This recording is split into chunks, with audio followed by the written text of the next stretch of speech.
حضرة نبينا المصطفى رسول الله صلى الله عليه وسلم وعلى آله وأزواجه ذرية الصحابة وأتباعه وإلى حضرة جميع إخوانه من الأنبياء والمرسلين وشهد الصالحين أولياء المقربين ولما العاملين والمصنفين وجميع الملائكة المقربين وخصوصا لمصنف هذا الكتاب الإمام أحمد بن عطاء الله السكندري رضي الله تعالى عنه شاول الله لهم الفاتحة. بسم الله الرحمن الرحيم الحمد لله رب العالمين الرحمن الرحيم إياك نعبد وإياك نستعين اهدنا الصراط المستقيم الصراط الذين أنعمت عليهم غير المغضوب عليهم ولا الضالين آمين. Insyaallah dibaca.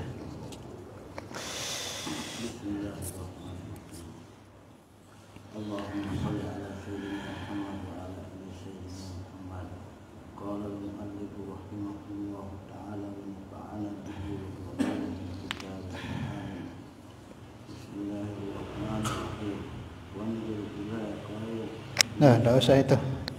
Dia sama kayak kemarin itu tambahannya. Langsung aja ke dia kalau di kitab lain itu nyatu yang kemarin itu. Ya terhal sama wanzur itu. Terus enggak yang 45 aja.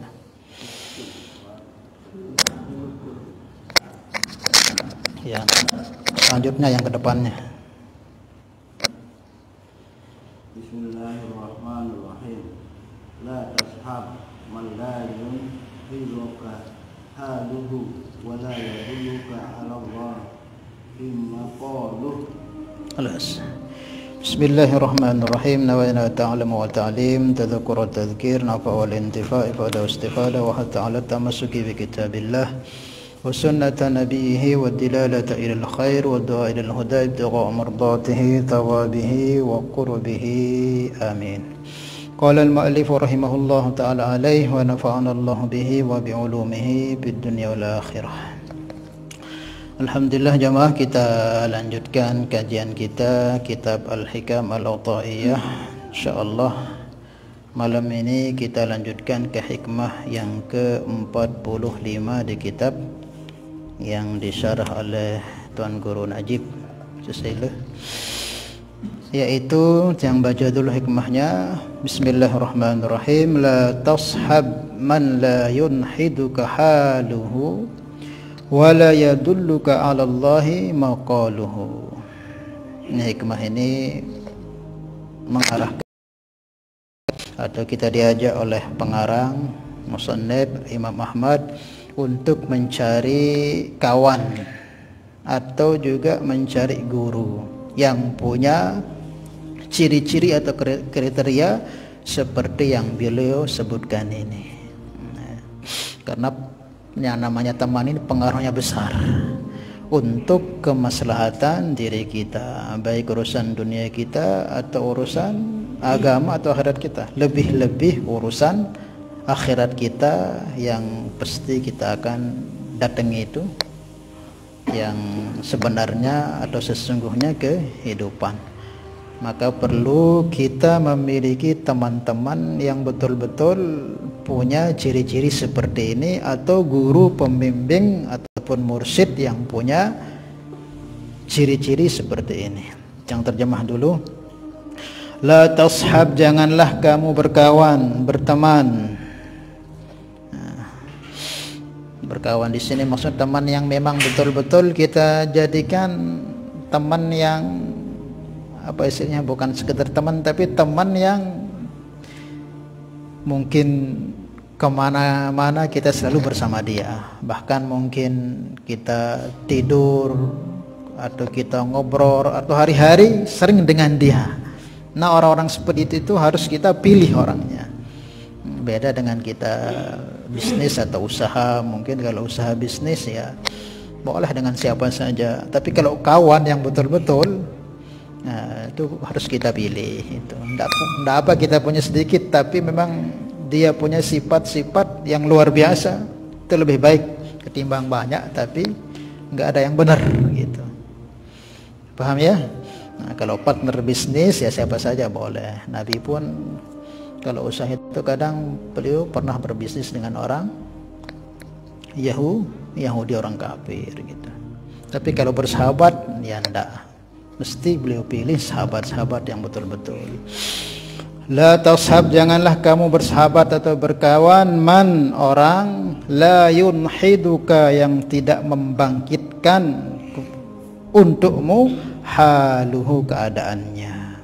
Yunhidu artinya ini membangkitkan, sama halnya dengan lafaz nahadha. Nahadha itu kan seperti logonya di lambangnya Nahdlatul Ulama, itu artinya Nahdlatul Ulama itu artinya kebangkitannya para ulama. Maka di sini la yunhiduka, yang tidak membangkitkanmu, haluhu, keadaannya. Maksudnya apa? Jangan berkawan dengan orang yang ketika kita lihat kesehariannya itu tidak membangkitkan gairah kita, semangat kita untuk tambah hari tambah dekat dengan Allah, tambah hari tambah rindu kepada kehidupan yang sebenarnya itu akhirat, tambah hari tambah kita semangat dalam kebaikan, gitu maksudnya. Karena kan hakikatnya ya semua ini kita akan kembali kepada Allah, dan kita akan pertanggungjawabkan apa hal yang telah kita buat. Kita akan kembali kepada akhirat dan kita akan pertanggungjawabkan apa yang telah kita buat. Kemudian wala yadulluka, dan tidak menunjukkan kepadamu orang tersebut, sahabat tersebut, alallahi, kepada Allah, maqaluhu, ucapan-ucapannya.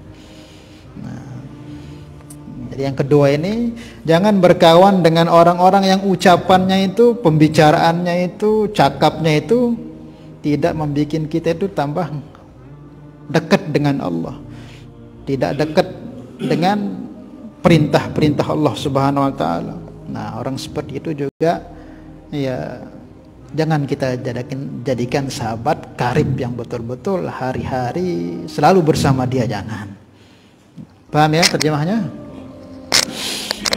Jadi secara umum terjemahnya, janganlah kamu berkawan, kawan yang sebenarnya, yang kemana-mana bersama dia, makan, minum, tidur, kadang hari-hari ngobrol dengan dia, itu jangan berkawan dengan man la yunhiduka haluhu, yang tidak membangkitkan keadaannya itu, kesehariannya itu, semangat kita dalam mendekat kepada Allah.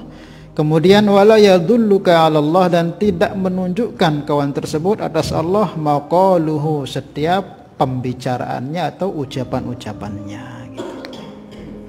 Paham ya? Kita usaha cari kawan sejawat yang betul-betul punya kriteria seperti ini supaya kita selamat. Karena perkawanan ini sangat penting.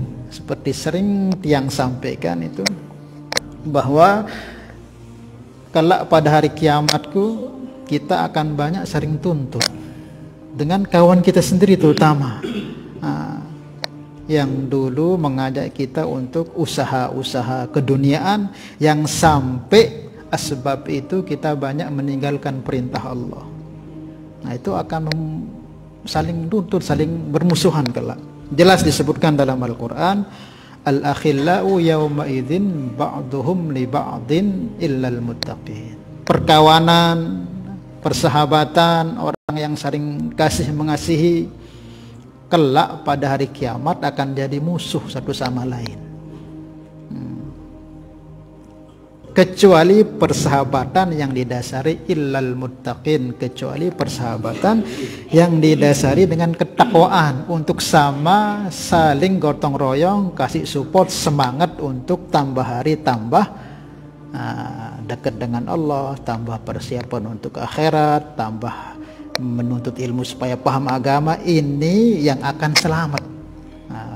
Walaupun mungkin kita punya usaha teman kita bisnis, tapi tetap mengingatkan kita dendek lupa akhirat. Tapi kalau cuma hanya dunia saja teman kita itu, sampai kebiasaan baik yang dulu kita buat itu, wirid, ngaji, atau apapun kebaikan yang biasa kita buat, sampai itu kita tinggalkan, alamat sudah itu nanti bermusuhan sudah. Kita akan saling, jelas ini dalam Al-Quran, al-khillau yawma idzin ba'duhum li ba'din aduwwun illal muttaqin. Paham ya? Nah, itulah pentingnya kita mencari kawan sahabat yang sama-sama kita gotong royong untuk semakin taat kepada Allah Subhanahu wa taala. Para sahabat Nabi ini, beliau itu jadi sahabat Nabi karena apa? Siapa sahabatnya? Siapa temannya? Hah? Baginda Nabi Muhammad. Maka sahabat itu kedudukannya itu menjadi manusia termulia selepas para Nabi. Jadi sahabat itu sepakat para ulama, sahabat Rasulullah itu yang 124.000 itu manusia termulia selepas para Nabi dan Rasul. Apa sebabnya? Nah, karena berkawan dengan Nabi yang terpilih, Nabi Muhammad. Kemudian generasi selepas sahabat tabi'in. Kenapa begitu mulia tabi'in ini? Nah, bisa dikatakan khairul quruni qarni, sebaik generasi itu generasiku, aku dan sahabatku ini terbaik itu. Kemudian selepasku yaitu tabi'in maksudnya. Nah, tabi'in ini kenapa kok generasi terhebat, dia termulia, terbagus selepas sahabat? Apa sebabnya? Hah? Karena bersahabat dengan orang yang pernah bersahabat dengan Nabi, berjumpa dengan Nabi. Maka dikatakan generasi kedua yaitu tabi'in. Kemudian ketiga, summal ladzina yalunahum, kemudian yang selanjutnya yaitu tabi'ut tabi'in, mutabi'nya tabi'in. Nah, itu juga generasi terbaik kata Nabi. Kenapa? Karena beliau belum pernah berjumpa dengan orang yang pernah berjumpa dengan sahabat Nabi. Tabi'in itu kan berjumpa dengan sahabat Nabi. Nah, tabi'ut tabi'in ini berjumpa dengan orang yang pernah berjumpa suhbah dengan sahabat-sahabat Nabi. Nah, itulah makanya pentingnya persahabatan. Paham ya? Nah, maka cari sahabat-sahabat yang ya paling inti itu agama kita itu bisa terjaga minimal gitu. Agama kita itu bisa terjaga gitu. Paham ya? Ya. Tapi kalau usaha bisnis ya silahkan. Maksudnya usaha bisnis cukup teman kita pas kita kerja, itu boleh siapa saja. Pas di kantor, habis itu sudah selesai. Pas di kantor bisnis usaha dengan siapa saja boleh. Tapi kalau sudah selesai ya sudah. Nah, seperti Nabi kan pernah bisnis dengan orang Yahudi, berniaga dengan orang Yahudi. Pernah juga Nabi barang-barangnya dianu oleh orang Yahudi, boleh-boleh saja gitu. Bahkan para sahabat juga banyak berusaha dengan orang. Ulama kita juga banyak.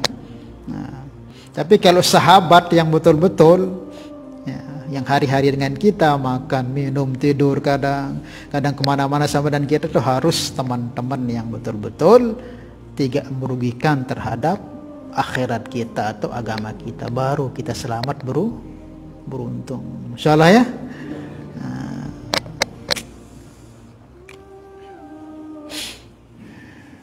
Nah, seperti itu tadi. Penyesalan terbesarnya ketika kita sampai akhirat itu yaitu persahabatan-persahabatan yang tidak didasari dengan keimanan, ketakwaan, saling beri support, semangat dalam taat kepada Allah. Karena kala itu kan kita nggak akan berani bertemu satu sama lain. Dalam Al-Quran disebutkan, yauma yafirrul mar'u min akhi wa ummihi wa abihi wa sahibatihi wa bani likulli imri'in minhum yawma idzin sya'nu yughni.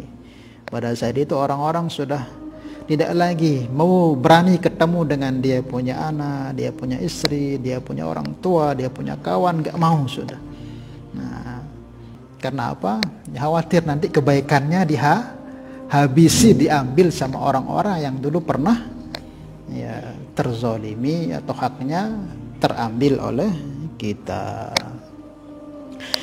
Nah, itu yang diarahkan oleh Imam Ahmad Ibn Athaillah. Terkhusus niki kitab ini kan kitab tasawuf. Nah, terkhusus kita yang sudah mulai menuju perjalanan untuk makrifat atau mendekat dengan Allah, itu sangat-sangat ditekankan milih teman yang betul. Daka atau wah ngaji sekene wah tampil baiat atau rekor lagu pergaulan tadi man kepada orang-orang yang seperti yang disebutkan ini susah untuk taraki, susah untuk meningkat, karena sahabat yang buruk itu paling cepat merusak rohaniah seseorang itu, kecuali ke orang-orang itu sudah usul ya, seperti yang kemarin yang ceritakan itu Imam Syekh Abu Yad Al-Bustami masuk ke gereja, markasnya orang-orang ingkar dengan Allah, yang bila orang sudah usul dengan Allah malah segereja itu masuk Islam. Tapi kalau kita ini yang masih usaha untuk salik atau apa, jangan coba-coba berkawan dengan orang-orang yang kurang bagus agamanya. Susah sudah untuk taraki meningkat. Ini bagi teman-teman atau siapa saja yang memang dia ingin fokusnya untuk tambah hari itu tambah ingin dekat dengan Allah, yang punya cita-cita seperti itu. Paham ya? Bukan berarti kita pilih-pilih teman dalam artian kita merasa lebih baik atau enggak. Memang seperti itu jalannya. Nah, memang seperti itu, nggak bisa. Kita mau dekat dengan Allah itu nggak bisa sambil kita bawa barang kita, dunia kawan kita, nggak bisa. Harus kita lepas itu, lepas sehingga yang tertinggal itu siapa? Ya Allahnya saja. Kalau masih ada embel-embel, masih kebiasaan yang hari-hari kita kerjakan dan kita tinggalkan, ya mau sampai mati wirid tidak akan bisa. Paham ya? Ya gitu. Bukan berarti kita diperintahkan tinggalkan itu, enggak. Nanti kalau memang sudah jadi sudah, ya dia akan kembali, disuruh kembali lagi, tapi sudah enggak terkesan kita, sudah enggak terpengaruh. Nah, masa-masa kita belajar, masa tahapan kita ini usaha ini, jangan sampai kita tidak pilih pergaulan supaya nanti jalannya lurus. Bukan berarti kayak Nabi Muhammad SAW itu kan, beliau tahannus. Para ulama-ulama dulu tahannus, menyepi, meninggalkan memang sementara sesaat, tapi nanti kalau sudah waktunya disuruh balik ya balik. Nah, di situ sudah dia akan jadi asbab kebaikan. Orang akan dapat kebaikan dan dia tidak akan terkesan dengan sekelilingnya. Paham ya? Wallahu a'lam bishawab. Maka itu pentingnya kita diarahkan di sini untuk mencari teman yang baik. Termasuk disebutkan dalam suatu hadis, al-mar'u ala dini khalilihi, Nabi sabdakan ini. Seseorang itu tergantung menurut agama temannya. Seseorang itu tergantung agama kawannya, sahabatnya. Bagaimana agama sahabatnya, begitulah keadaannya. Malah dalam kitab Alimul Muta'allim itu yang kita kajikan di pondok pesantren itu, anil mar'i la tas'al. Jangan kamu tanya mengenai seseorang itu, dia itu siapa, jangan. Was'al an qarinihi, tapi tanya siapa teman bergaulnya sehari-hari itu.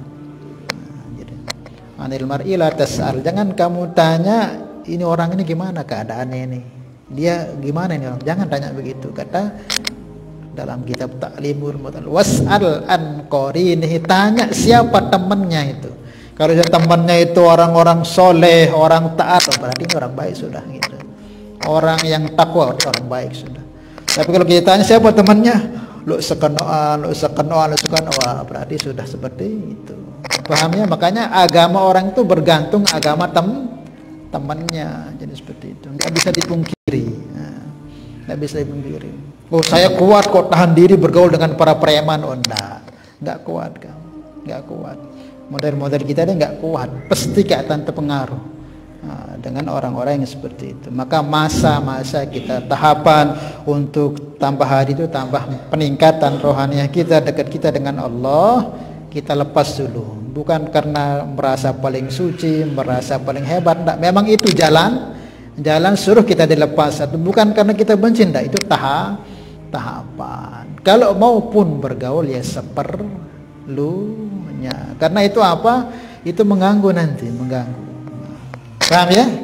Nah, inilah makanya kita ngaji seperti ini begitu. Kita ngaji seperti ini memang itu ketujuannya. Makanya ngaji ilmu seperti ini orang yang berhasil hanya orang nekat. Tapi ya kayak kita ini ya usaha untuk itu kalau belum bisa ya. usaha untuk itu sedikit demi sedikit. Ya memang harus seperti ini juga. Kenapa? Ya kita semua akan kembali kepada Allah Subhanahu wa taala.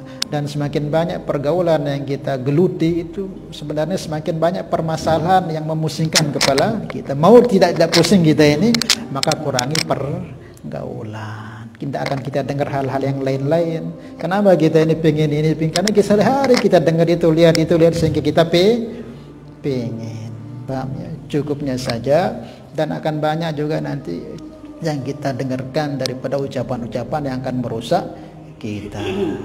Was'al an qarinihi, tanya siapa teman bergaulnya. Paham ya?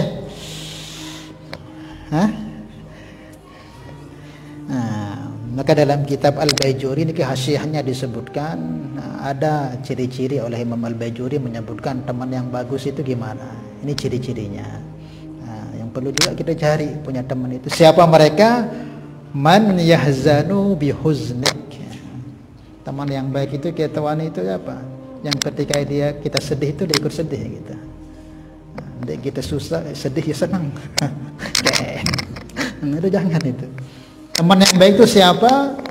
Disebutkan man yahzanu bihuznik, yang ketika kita dalam keadaan bermasalah itu dia minimal ikut sedih dia itu.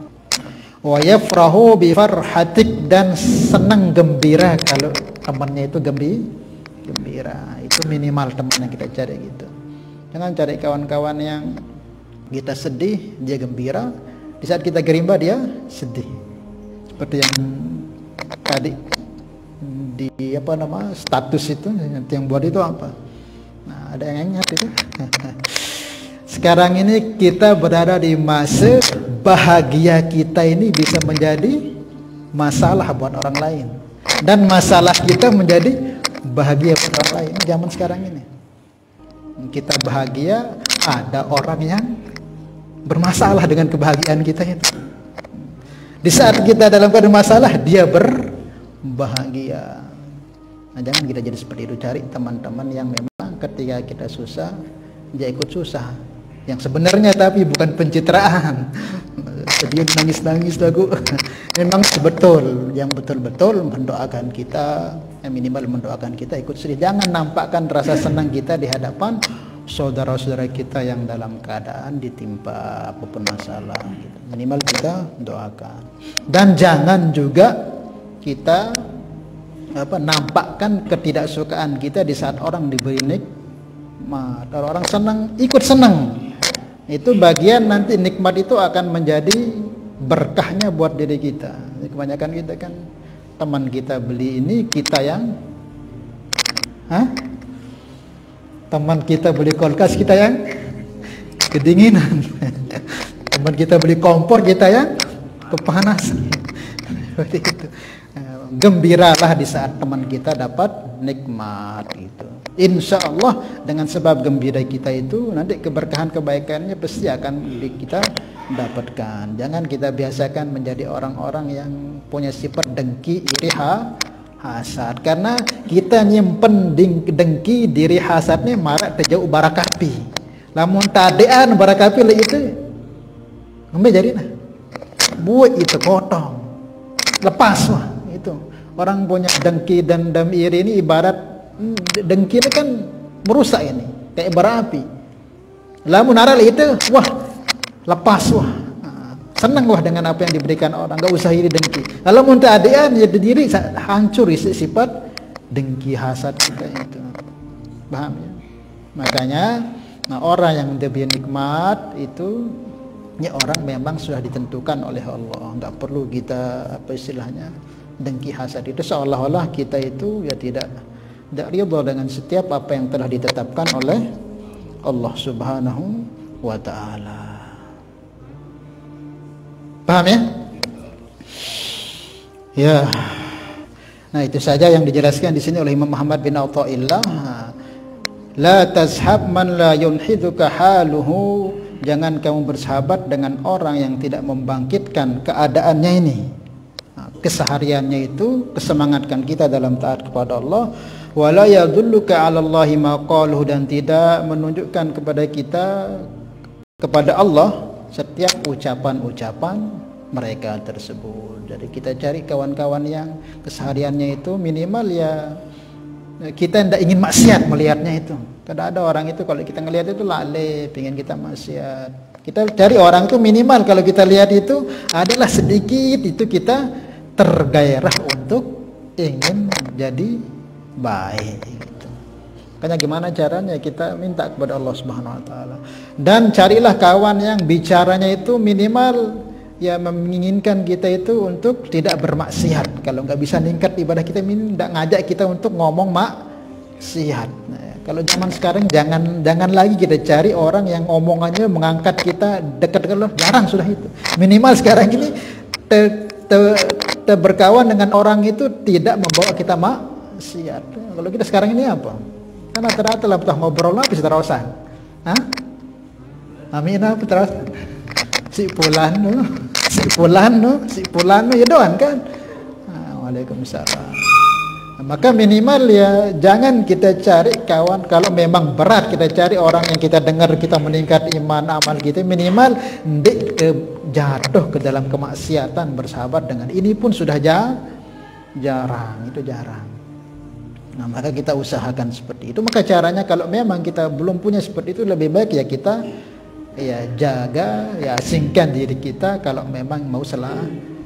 Teruntuk zaman sekarang ini Masya Allah, kita sama-sama tahu di sosial media di mana saja itu tidak lepas dari pembicaraan-pembicaraan yang pada hakikatnya adalah akan menghancurkan kebaikan-kebaikan yang kita sudah sama-sama usahakan. Paham ya? Jadi seperti itu.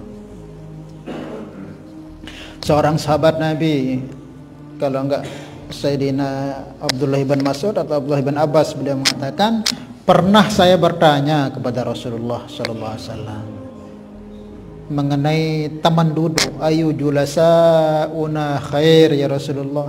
Ya Rasulullah, siapakah teman duduk kita yang paling bagus itu, yang kita duduk dengan dia itu menyelamatkan itu siapa ciri-cirinya Rasulullah? Sahabat itu tanya itu.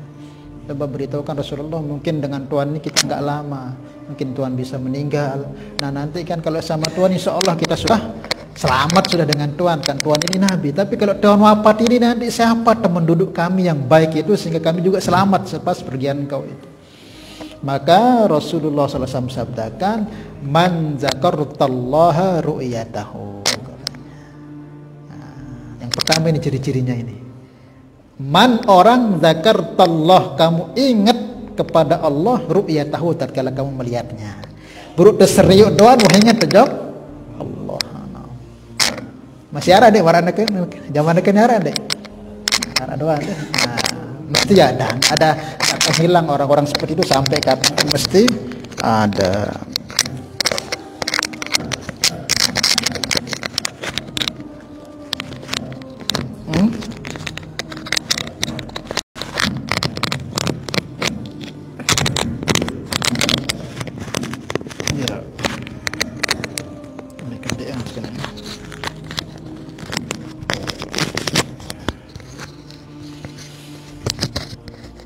Keberatan. Itu yang pertama ciri-cirinya, orang yang kamu melihatnya itu kamu sudah ingat dengan Allah. Dekman begambi-gambian buruk terseriuk mungkin lewat gambar atau mujalasah langsung, wajah langsung dengan beliau, itu sudah ngelihatnya itu sudah tentram hati ente. Sudah ingat dengan Allah Ta'ala. Kayak ya para ulama-ulama kita yang sepuh-sepuh, para ada dulu di Mekah itu Syekh Muhammad itu kan masyaallah kita ngelihat beliau itu Masya Allah ada orang bikin tentram hati. Jadi seperti itu yang pertama. Kemudian yang kedua, wazadaka bi'ilmika mantiqah. Yang dua ciri-ciri ini yang bawahnya lagi, kamu punya pemahaman terhadap agama itu bertambah jika kamu dengar ucapannya. Jadi bicara nih dia mana bahas ilmu dengar raos doang nih berobok ilmu agama nih. Di mana ngeraos ilmu nih, dia pun buka kitab, perlu bicara masalah ngobrol gitu itu. Setiap ucapan itu membuat penambahan ilmu kepahaman kita terhadap agama gitu. Pahamnya itu yang kedua. Orang yang ketika kita dengar cakap dia, pembicaraan dia itu, keseharian dia, kita dengar dia ngobrol dengan kita itu ilmu kita kok bertambah, kepahaman kita terhadap agama. Kemudian wazada fi rabbatika bil akhirati ilmuhu. Tetapi kalau sudah bahas ilmu, itu kerinduan kita dengan akhirat itu semakin meningkat. Kerinduan kita dengan negeri yang sebenar, akhirat yang pasti kita akan tuju semakin meningkat. Nah itu orang hebat sudah itu cari itu. Yang pertama baru terseriuk ya doang dek mana ngeros, wah ingat tunjuk Allah, tenang hati ente. Saya kedua baru bercakap biasa doang dek mana bahas ilmu, wah tambah kepahaman agama ente. Dan ketika dia bahas ilmu tambah rindu tunjuk negeri sebenarnya akhirat. Masih ada enggak yang sakit nih? Masih ada deh? Masih ada deh? Masih sampai kapanpun mesti nanti sampai kiamat itu mesti ada orang-orang seperti itu. Itu ciri-ciri yang Nabi pesan kepada sahabat yang minta nasihat seperti itu. Cari yang seperti itu. Itu dipastikan sudah kamu akan selamat. Lagu ini Ustaz celah tepeta ambil tepeta anak ini ruwe Ustaz lagu tayangan sakit tangan tuh masih sih Ustaz berembe. Kalau langkah yang model seperti itu minimal kata para ulama, minimal kita cari orang-orang yang punya kelebihan dari kita itu dari segi ma'rifatnya lebih sedikit dari kita, ilmunya lebih sedikit, pemahaman agama daripada kita, atau kesolehannya lebih sedikit dari kita, itu sudah. Memang kalau yang seperti ini mungkin langka sekali nih orang kok kita lihat langsung ingat kepada Allah, dia mana ngerasa paham, tambah paham agama, ketika dia bahas ilmu tambah rindu, dan itu jarang sekali kita temu. Ada tapi jarang. Ya minimal kawanlah dengan orang-orang yang lebih dari kita kesolehannya, lebih dari kita ilmunya, lebih dari kita makrifatnya kepada Allah, itu sudah selamat. Jangan berkawan dengan orang yang di bawah kita ilmunya. Denara sama di salat sih dalam. Depi apa-apa ibu do ilmu nih, nih pakai ilmu nih, bahaya. Paham ya? Nah, ini perkawanan, maksudnya perkawanan yang akan membawa keselamatan begitu. Kawan-kawan yang memang akan membawa kita selamat di akhirat kelak. Karena seperti awal tadi yang sampaikan, perkawanan yang tidak didasari dengan agama pokoknya jatuh saling tuntut di akhirat. Dipastikan itu. Aku lek senang ngaji gara-gara sidang, kah kuah ngaji. Aku lek senang wirid gara-gara sidang, itu kan udah saling tuntut. Maka milih aku mencoba nanya doang. Tidak akan selesai sudah itu, kamu kedua-duanya udah masuk di sana. Jadi seperti itu. Itu makanya ya perlu cari teman-teman. Paham ya? Oke, mungkin ada yang tanyakan dulu. Kita lanjutkan. Jangan kamu berteman dengan orang-orang yang tidak menggairahkan, terutama dalam agama. Ini kayaknya ini agak selektif. Nah, artinya apa kita tidak termasuk dalam itu? Tidak termasuk apa namanya? Sombong itu. Tidak. Termasuk. Bare ini juga lepas. Ini bagian ini. Murah bare sabar dulu. Jangan ibu bagi terus. Tidak termasuk memutuskan silaturahmi. Makanya di saat kita mengamalkan yang seperti ini juga perlu tata hati kita, karena kita ini kan dalam rangka masa perbaikan rohani. Jadi nggak bisa memang kita mau perbaiki rohani itu bergaul dengan semilih-milih dengan dan ini meningkat wah.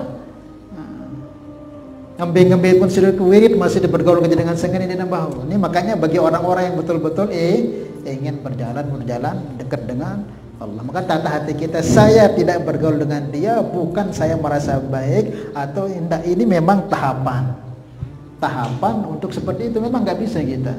Nabi saja itu ketika bertahanus dua ghahirah itu dia tinggalkan istrinya, anaknya, sahabat-sahabatnya dengan nggak bisa kita bawa-bawa, itu nggak bisa, harus memang seperti itu. Tapi tetap tata hati kita berbuat seperti ini ya, tanamkan itu arahan daripada guru-guru kita, dan memang seperti itu jalannya. Tetap dalam artian jangan pernah ada merasa paling baik gitu. Tapi dengan mereka sombong, yaitu urusan dia. Kalau namanya persangkaan orang itu kita nggak bisa Maka dalam filosofi itu disebutkan hal yang nggak bisa kita kontrol itu yang di luar pikiran kita, yang bisa kita kontrol yang kita pikir. Sebenarnya apapun yang terjadi di luarnya dia berpengaruh di itu. Lamun dia tamak di diri itu. Makanya kan apapun ini orang di luar ini macam-macam dia katakan ke kita itu tidak akan menjadi pengaruh. Lamun dia tapi yang izin tamu itu respon dengan. Namun cukup sampai situ ya tidak masalah. Tapi lamun pihak otak itu jadi penampungan respon dengan, ya tidak selesai sudah. Tegawai kena doan kesalahan, apalagi tegawai deh kena, paham ya? Makanya belajar untuk kenal diri. Udah kenal diri itu kita akan bisa berdamai dengan sekeliling kita. Tapi kalau nggak kenal diri kita itu udah masalah. Dengan ini masalah dan ini masalah. Itu paham ya? Bukan berarti kita takabur sombong. Memang itu jalannya. Jalan supaya nanti ya, supaya kita tidak terganggu. Tetap sih nanti dalam artian kalau ada hal-hal yang mungkin ya tetap kita datang. Tapi secukupnya, nggak kayak dulu itu di dalam siang malam dan itu kita cukupi datang, mungkin ada keperluan datang, ada datang, habis itu segera selesaikan. Begitu, paham ya? Usahakan seperti itu. Ada lagi? Ya. Bagaimana kalau kita menganggap pasangan kita sendiri sebagai sahabat untuk menghindari seperti yang pasangan maksudnya apa itu dulu?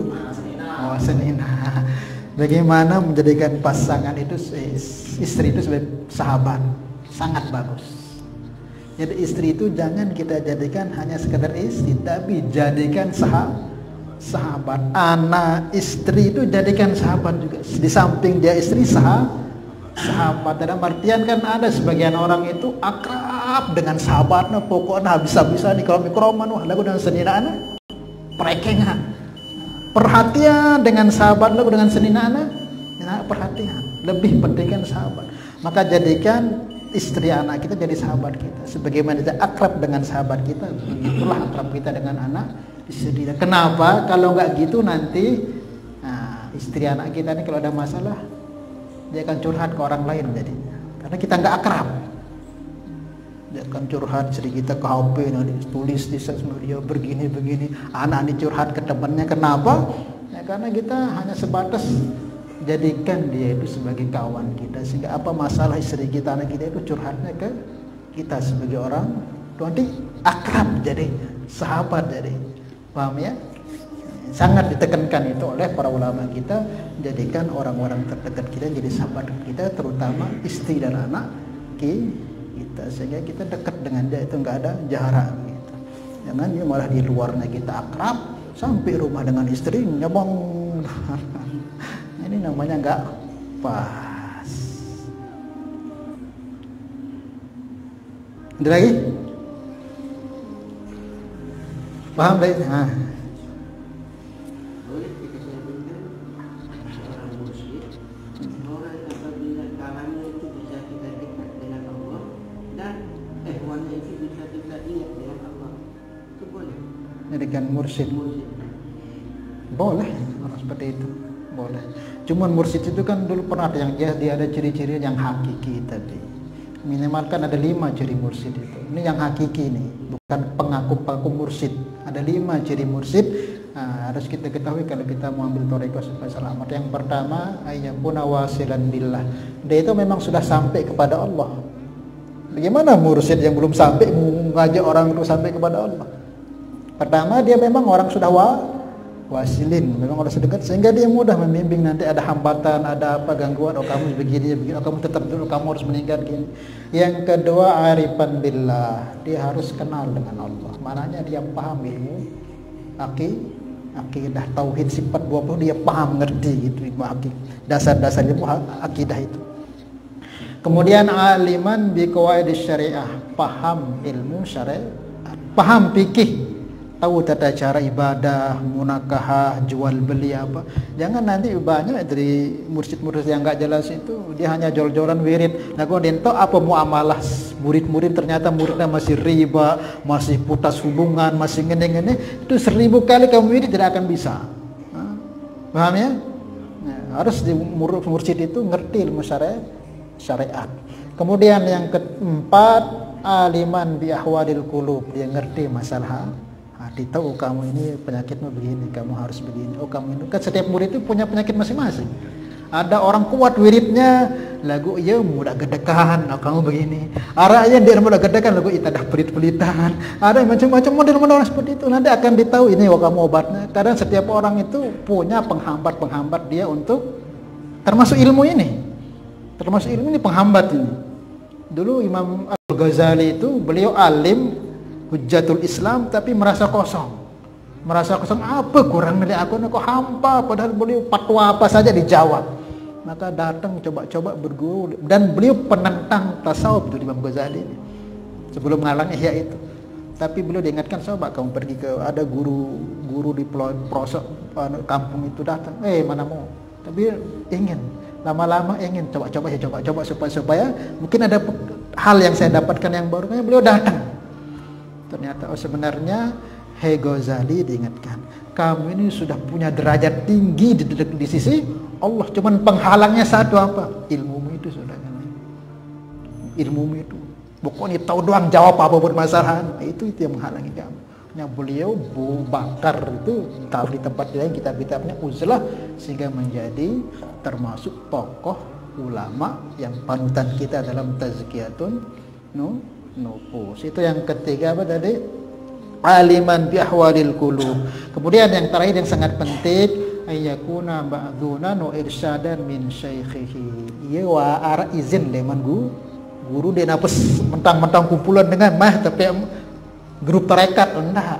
Dia harus ada izin, dia punya, maknanya dia punya sanad toriko. Biasanya kan orang tarekat itu kayak tiang di Temburu dulu sempat ikut tarekat tapi belum tiang lanjutkan, itu punya dari guru tiang almarhum Izairon, kemudian guru beliau terus kalau nggak salah itu 23 sampai ke 17 sampai ke Syekh Bahuddin Naqsyabandi. Paham ya? Jadi dia punya apa? Sanad. Nah, jangan berguru sama orang-orang nggak punya sanad keilmuan, nggak punya sanad torikoh, nanti nggak ada pertanggung jawabannya. Insyaallah ya. Itu ciri-ciri mursyid yang perlu kita cari. Kemudian juga ada disebutkan sebagian ulama, ada juga yang penting keadaannya. Ini itu ciri-cirinya, keadaan hari-hariannya gimana itu guru mursyid itu. Yang pertama, kaunuhu fil zahir, keadaannya yang zahir ini muqadan bisyariah, ndekna terlepas dari syariat, bicaranya sesuai syariat, pakaiannya sesuai syariat, mungkin dia buat usaha sesuai syariat, apapun sesuai dengan syariat, tidak ada yang keluar dari syariat. Ada mursyid lagu apa Sano Konte kan bertentangan dengan syariat ini. Ada mursyid ndek kelambi, ada mursyid tidak ada sesuai, itu mesti dia terikat dengan syariat itu. Kaunuhu fi zahirnya ini enggak terlepas dari syariat. Kemudian yang kedua, yang terakhir, kaunuhu fil batin mustaghrikun bil haqaiq. Batinnya ini dipenuhi dengan hakikat. Ayyakuna anisuhu wa farhuhu wa huznuhu lillah. Zahir batinnya itu susah sedihnya itu, senangnya gembiranya karena Allah. Tidak ada karena dapat duit, dapat indah. Pokoknya karena sedihnya, susahnya, senangnya karena Allah. Nah, inilah ciri-ciri orang-orang yang perlu kita jadikan mursyid. Paham ya? Hakikat dalam batinnya itu dipenuhi dengan hakikat. Cuman yang kayak seperti ini jarang sekarang. Ya minimal kayak tadi itu. Kita cari yang tingkat agamanya lebih dari kita, ilmunya lebih dari kita, dan makrifatnya agak lebih dari kita. Itu supaya apa ya? Supaya kita bisa diingatkan kekurangan kita. Lalu kalau kita bergaul dengan selek bawa itu, tidak ada sebani salahan itu ilmu yang kena sebani senegau ininya tersesat. Insyaallah ya? Cukup? Ada lagi? Hah? Cukup insyaallah. Nah, cuma apa judulnya cuma ada. Wallahu a'lam bishawab. Semoga Allah Subhanahu wa taala berikan kepahaman kepada kita terhadap apa yang kita kaji, menambahkan pengetahuan ilmu kita dan menjadikan kita tambah hari tambah baik keadaan kita. على هذه النية. الفاتحة. بسم الله الرحمن الرحيم. الحمد لله رب العالمين الرحمن الرحيم إياك نعبد وإياك نستعين اهدنا الصراط المستقيم صراط الذين أنعمت عليهم غير المغضوب عليهم ولا الضالين. صلاة الله